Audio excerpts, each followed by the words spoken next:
Let's move over to the Denver Nuggets, a team that, look, they didn't do a ton, but I think that's exactly what they should have done. I love the way that they Yep. played this summer because they didn't need to go make a bunch of splashy moves. They could have sacrificed a ton in order to go get an Anthony Davis or something like that if they really wanted to go all in. But given their trajectory, I think they played things very, very well. I loved some of the additions that they made. I mean, obviously, an addition to Michael Porter Jr.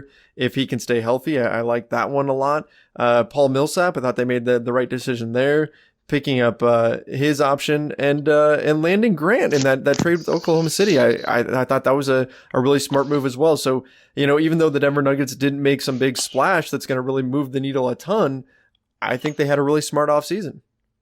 Yeah, I'm with you. There wasn't a lot to be done. The big decision was made just before free agency opened when they picked up Millsap's team option. And then from there it was, going and getting Jeremy Grant. They had a couple of big trade exceptions. They used one of them to get Grant to bring him in, and that's really good value, $9.3 million for him. Really good, solid player. I think he's going to really help them. They didn't have a big necessarily like him or a forward like him, I should say. That's kind of bouncy energy guy. But Grant's also a much improved shooter, so I think that gives them the opportunity as well to sit Millsap at times, which I think would really benefit him.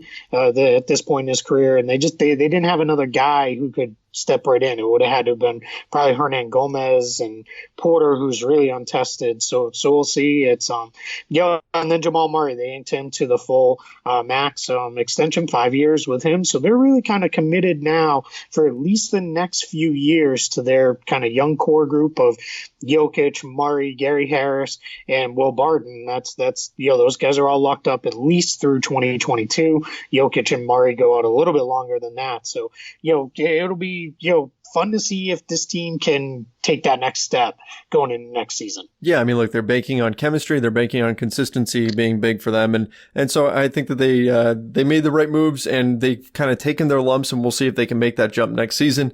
Last thing here on Jeremy Grant, kind of interesting because they really could be looking at Jeremy Grant if he picks up his option for the 2020 season as sort of a sort of insurance against Paul Millsap potentially leaving them.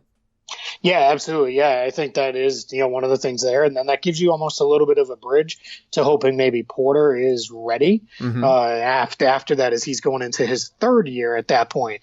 So you would be kind of hoping that he's ready to step in, and all signs are good. I heard from a few people that the knee injury he suffered in the summer league kind of lead up training camp, whatever you want to call it, is not that serious, that he probably could have played, but they decided to hold him out. So we'll see what the Nuggets do. They do still have a little bit of spending power. They still get the full non-taxpayer MLE. The challenge for them is they're only about 1.7 million or so under the tax. So I would not expect anything big here for them. They'll sign Bol, their second round pick, who is a guy that I know many people in that organization told me that they're really excited. They had a first round grade on him.